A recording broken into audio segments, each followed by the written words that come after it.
रामदास कदम यांनी जो काल दसऱ्याच्या मेळाव्यात नीचपणा केलाय, याला नीच हाच एक शब्द लागू होतो.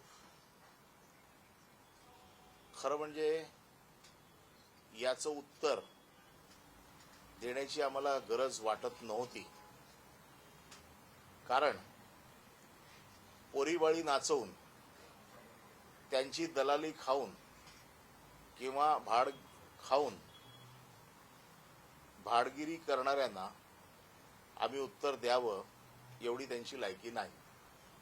तरी देखील आमच्या दैवतेच्या बाळासाहेबांच्या मृत्यूवरती त्यांनी संशय घेतला आहे, म्हणून मी आज त्याचं उत्तर देतो.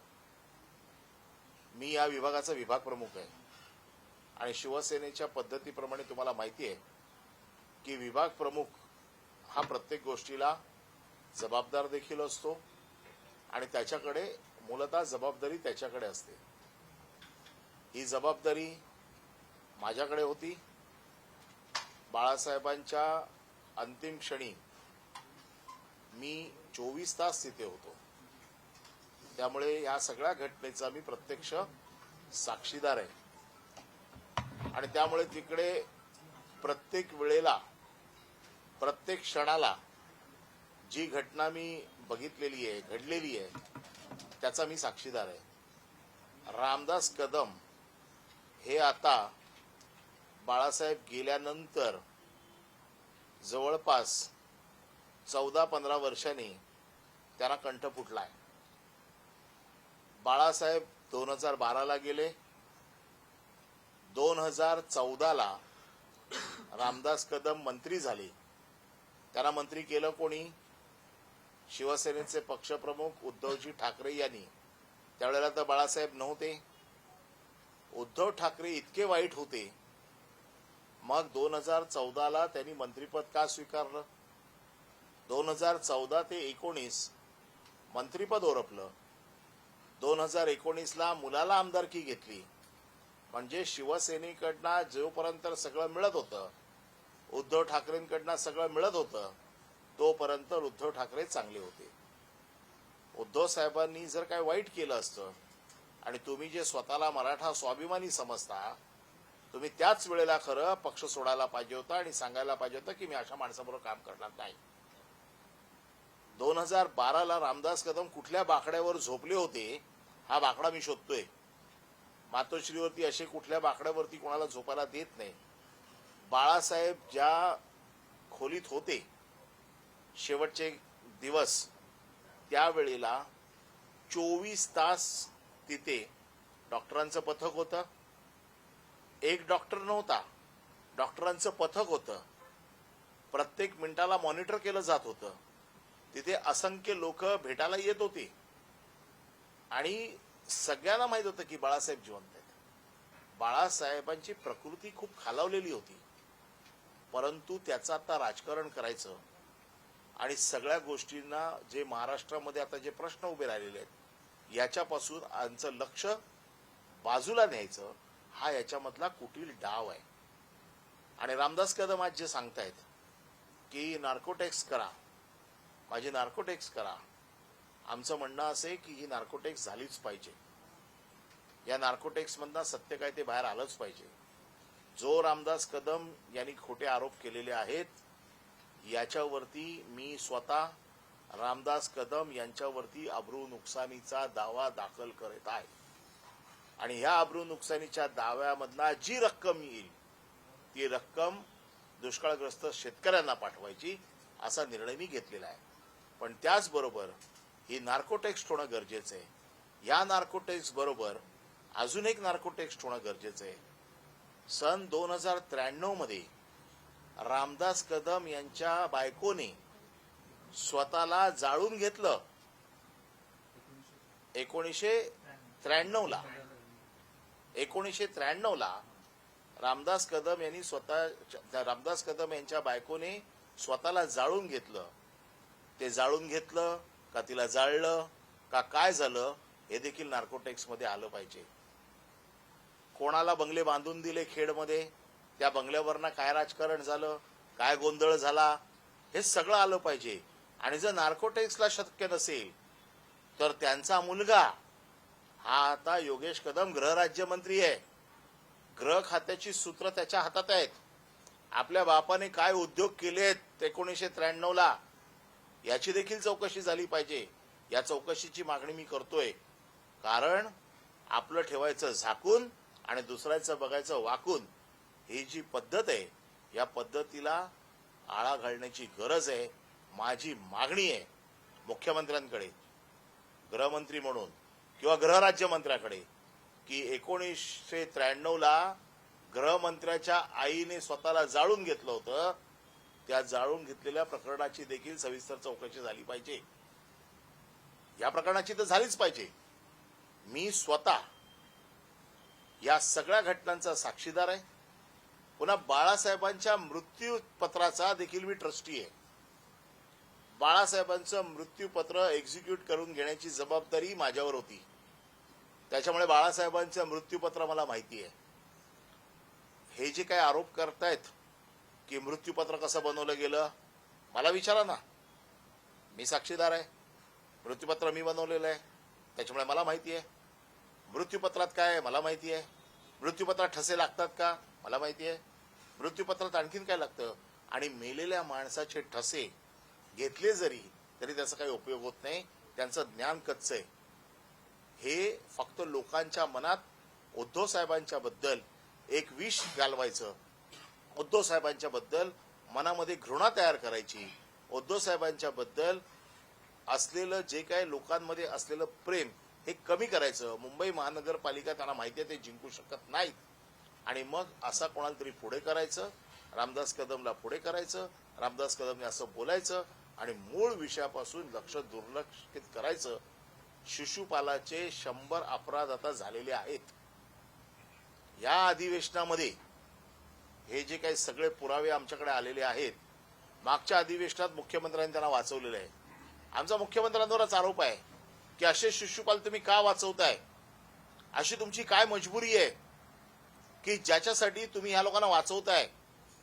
एवढे अपराध, डान्स बार चालवतायत, वाळू चोरतायत, दादागिरी करतायत, जमिनी लाटतायत. माझ्याकडे सगळी प्रकरणं आली आहेत.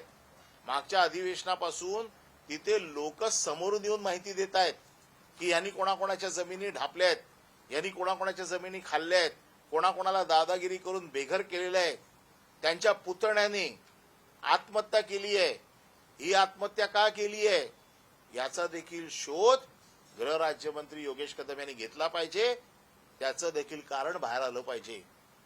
घरातले लोक आत्महत्या करतायत, कशासाठी करतायत, काय त्याचं कारण आहे, त्याच्या मुळाशी जा, त्याची चौकशी करा की काय घडलंय. की सगळे दारू पिऊन तिकडे जो काय धुमाकूळ चालू आहे खेडमध्ये, याची सगळी वाच्यता येणाऱ्या अधिवेशनात होईल. काय काय अजून प्रकार, मागच्या अधिवेशनात तर फक्त 2च प्रकरणं आली बाहेर. या अधिवेशनात पुराव्या सकट पुन्हा सगळी मी प्रकरणं देणार आहे. आणि यावेळेला मुख्यमंत्र्यांना आव्हान आहे की तुम्ही किती वेळा ह्यांना वाचवणार. असे हे सगळे तुमची बदनामी करतायत सरकारची. तुमचं सरकार यांच्यामुळे डागाळलं जातंय. मुख्यमंत्र्यांनी तरी स्वतःची प्रतिमा स्वच्छ ठेवण्यासाठी अशा मंत्र्यांना हाकलून दिलं पाहिजे. आणि हे जे असे नासके आंबे आहेत मंत्रिमंडळातले ते काढले पाहिजेत. आज गृहराज्यमंत्र्याची ताकद तुम्ही दाखवताना, डान्स बार वरती जाऊन रेड करताना, स्वतःच्या घरात काय चाललंय त्याची चौकशी करा. 93 साली तुझ्या आईने का आत्महत्या करायचा प्रयत्न केला, स्वतःला का जाळून घ्यायचा प्रयत्न केला, याची चौकशी कर. आणि माझं आव्हान आहे, नार्को टेस्ट ही झालीच पाहिजे. या नार्को टेस्टमध्ये बाळासाहेबांचे ठसे कोणी घेतले, का घेतले, कशासाठी घेतले, याची देखील चौकशी झाली पाहिजे.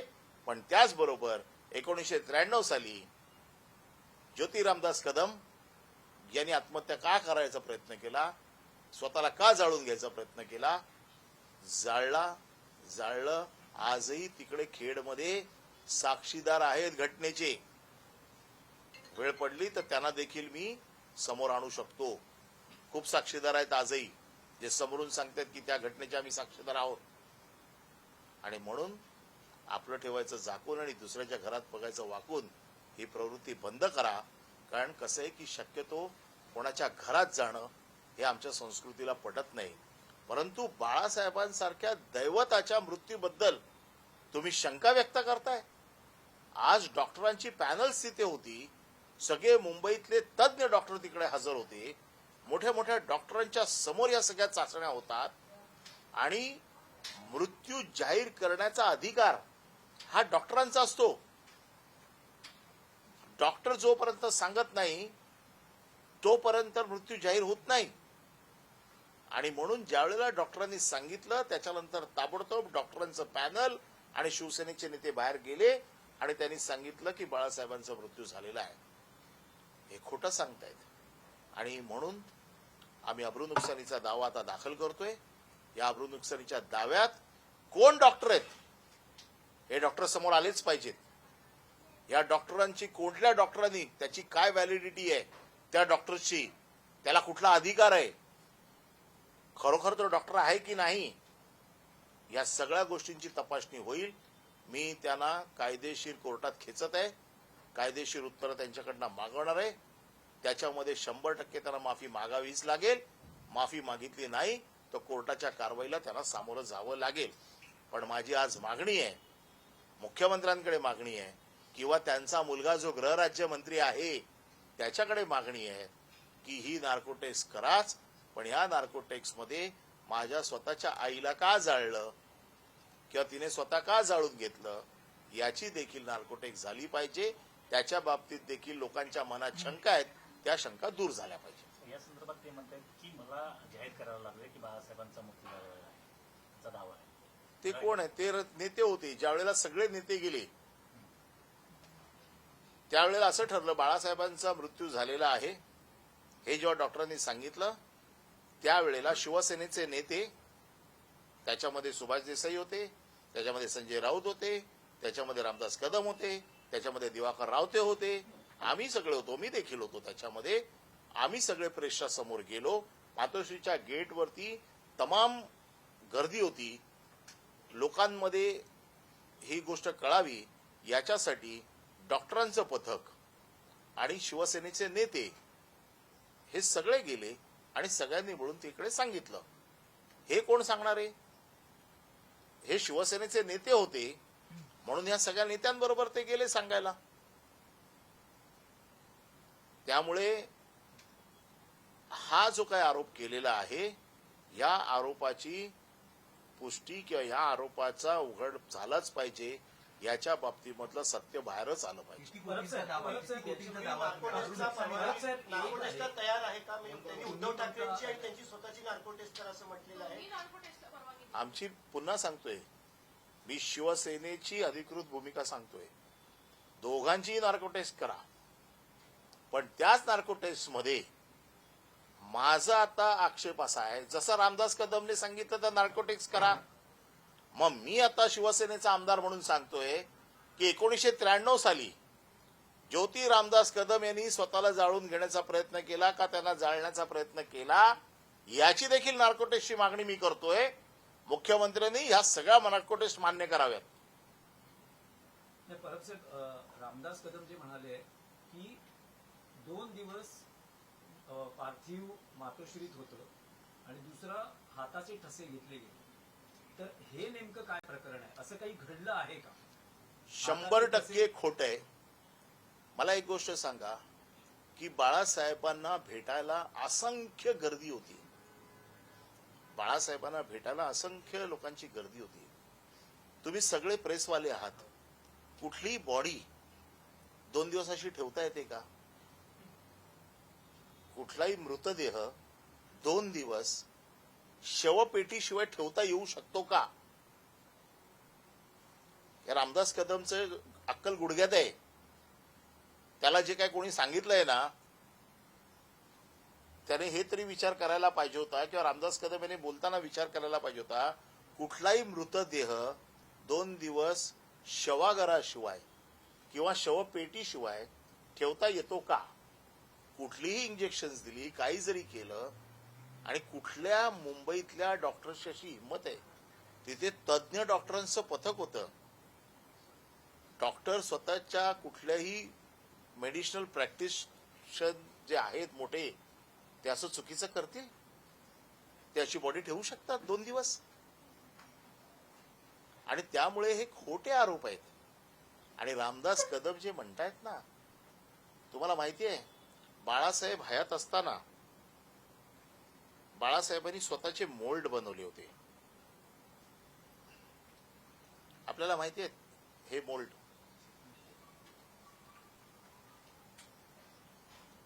हे बाळासाहेबांच्या हयातीत बाळासाहेबांनी स्वतःच्या हाताचे मोल्ड बनवले होते.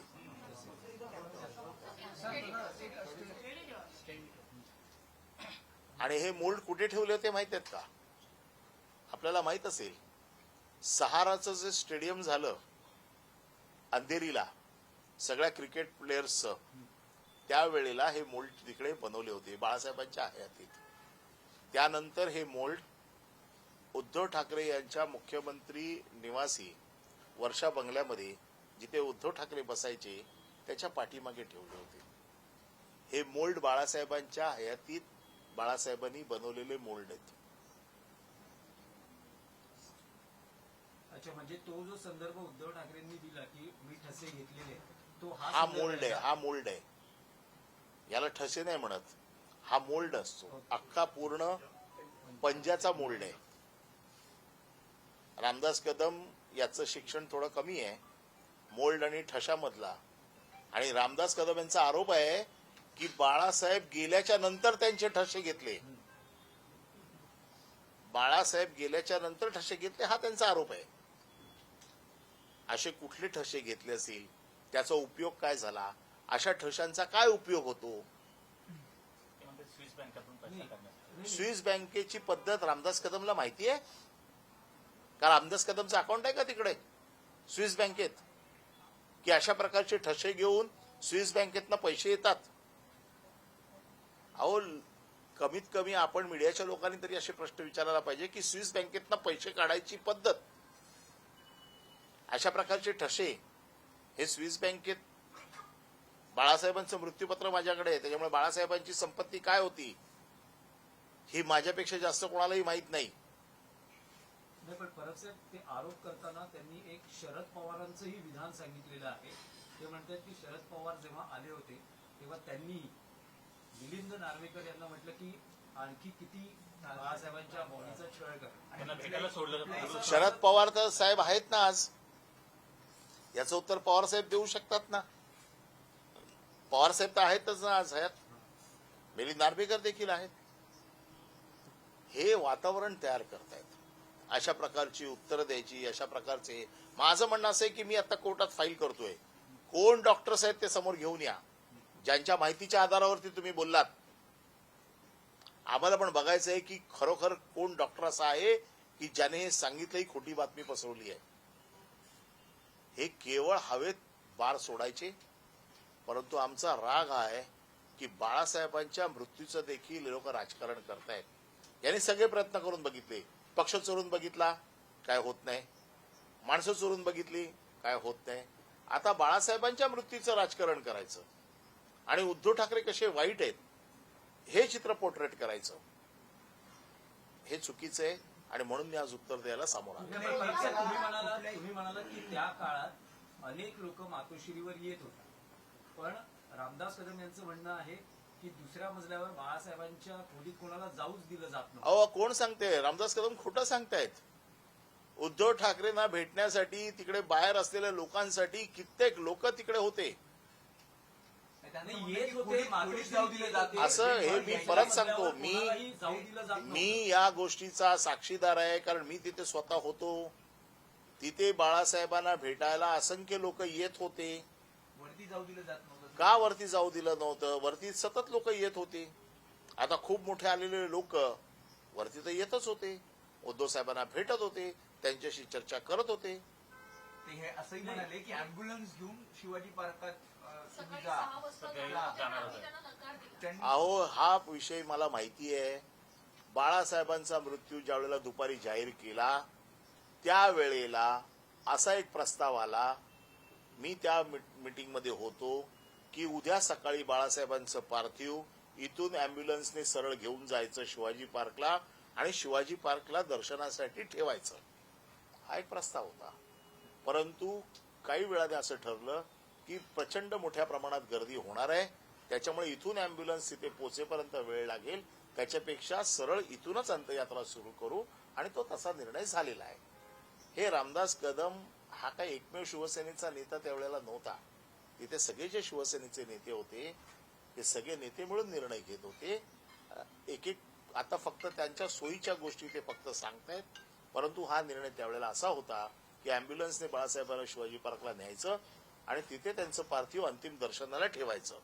परंतु नंतर निर्णय बदलला आणि नंतर असं ठरलं की बाळासाहेबांची अंत्ययात्रा इथूनच सुरू करायची, कारण सगळे लोक सकाळी मातोश्रीकडे येतील आणि त्यामुळे मग इथून नेणं कठीण जाईल, आणि म्हणून मग तशाच प्रमाणे अंत्ययात्रा सकाळी सुरू झाली. कालच्या पत्रकार परिषदेमध्ये असं म्हटले की म्हणजे आपल्या पक्षाने असं सांगावं की दिवाळी होऊन जाऊ देत म्हणून 2 दिवस ते पार्थिव ठेवलं होतं, त्यांनी सांगावं. असं बिलकुल झालेलं नाही. मी स्वतः या गोष्टीचा परत सांगतो, असं कोणाचाही मृतदेह ठेवता येतो का, मेडिकली ठेवता येतो का विचारा. असा कोणाचा मृतदेह ठेवता येत नाही, तो शक्य नाही शवागाराशिवाय ठेवणं. आणि त्यामुळे रामदास कदम हे जे काही सांगतायत हे आता शिड्या कळीला ओत आणतायत. त्यांचे अपराध आता शिशुपालाचे झालेले आहेत. माझा प्रश्न असा आहे, आणि जर उद्धव ठाकरे इतके वाईट होते मग 2014ला तुम्ही मंत्रिपद का घेतलं? त्यांच्याकडनं भिकाऱ्यासारखी 2015ला मुंबई महानगरपालिकेतनं मला परत पाठवा हे जे काही सतत होतं, जे म्हणतात ना भिकेचा कटोरा, हे भिकेचा कटोरा घेऊन फिरत होते. यांच्या निवडणुकीची सूत्र माझ्याकडे होती.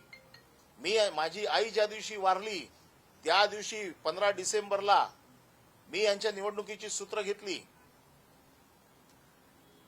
यांच्या निवडणुकीसाठी अहोरात्र कष्ट मी घेतलेले आहेत. आणि मग त्यावेळेला मी बघितलेलं ना उद्धव ठाकरेंच्या मागे कसे फिरत होते ते. आज केवळ त्यांच्या मनासारखं झालं नाही, त्यांना मंत्रिपद मिळालं नाही म्हणून उद्धव ठाकरे वाईट, ही जी काही भूमिका आहे, आणि मनासारखं होत नाही तर पक्ष वाईट. आणि आता हा विषय इतक्या वर्षानंतर इतके दसरे झाले, आतापर्यंत हा विषय कधीच आला नाही. नेमका मुंबई महानगरपालिका आता येते, स्थानिक स्वराज्य संस्थांच्या निवडणुका येत आहेत, अशा वेळेला नेमका विषय का, हे आता लोकांचं लक्ष विचलित करायचं. अतिवृष्टी चालू आहे, मदत मिळत नाही शेतकऱ्यांना, शेतकरी हवाल दिलाय. अशा वेळेला शेतकऱ्यांच्या या सगळ्या प्रश्नांपासून लक्ष बघा, सध्या 2 दिवस हेच चाललंय. आणि अशा प्रकारचे विषय बाहेर काढून लोकांचं लक्ष विचलित करायचा डाव आहे. किती कोटींचा दावा करणार आहात?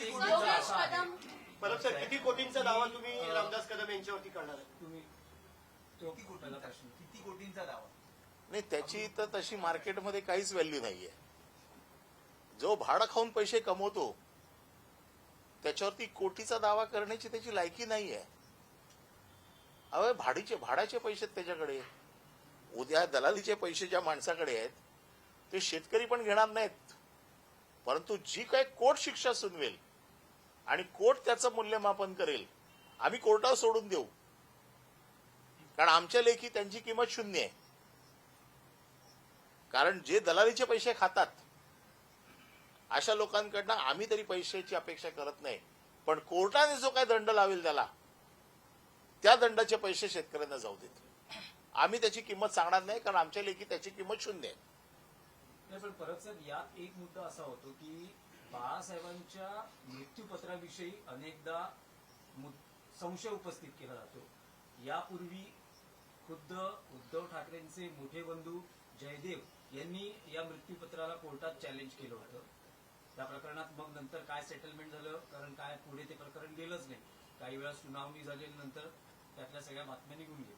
आता रामदास कदम या विलवर प्रश्न उपस्थित करतात, तुम्ही ट्रस्टी आहात, तर असं का हे मृत्यूपत्र संशयाच्या घेऱ्यात येते?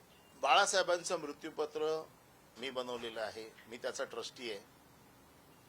माझं आव्हान आहे, जयदेव ठाकरे यांनी कोर्टात त्याला आव्हान दिलं. त्या आव्हानामध्ये जवळजवळ 5-6 वर्ष त्यांनी केस चालवली. जेव्हा त्यांच्या लक्षात आलं की ह्याच्यात काहीच होत नाहीये, त्यावेळेला त्यांनी आपला दावा मागे घेतला. आजही रामदास कदम यांना शंका आहे ना, त्यांनी कोर्टात जावं. माझं आव्हान आहे मृत्यूपत्राबद्दल कोणाला शंका असेल तर त्याला कोर्ट आहे, कोर्टातनं न्याय मिळू शकतो, दाद मागू शकतो. आणि आजही माझं आव्हान आहे ना, ज्याला कोणाला मृत्यूपत्राबद्दल शंका आहे त्याने कोर्टात जाऊन विचारावं.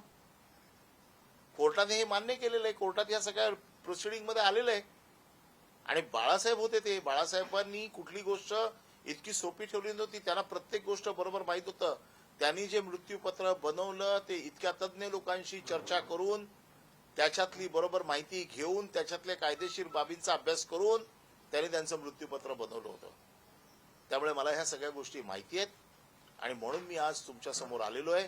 खरं म्हणजे या गोष्टीचं बाळासाहेबांसारख्या दैवताच्या मृत्यूबद्दल शंका उपस्थित करून खरं आम्हाला त्याची उत्तर द्यायची गरज नव्हती. परंतु अशा नीच माणसाला कोर्टात खेचून कोर्टाच्या समोर उघडं दागडं पाडण्याची जबाबदारी माझी आहे. आणि त्याचा जो काय पुत्र जे काही दिवे लावतोय त्याने आपल्या बापाच्या 1993च्या कृत्याची देखील चौकशी करावी अशी मागणी आज तुमच्या माध्यमातून मी करतोय. जर रामदास कदम नार्कोटेक्सची मागणी करत असतील तर मी देखील नार्कोटेक्सची मागणी करतोय. दोन्ही घटनांची, बाळासाहेबांचे जे काही ठसे घेतलेले आहेत त्याची देखील नार्कोटेक्स करा आणि त्याचबरोबर 1993ला ज्योती रामदास कदम यांनी जे काही आत्महत्येचा प्रयत्न केला, जाळून घेतलं का जाळलं याची देखील चौकशी करा.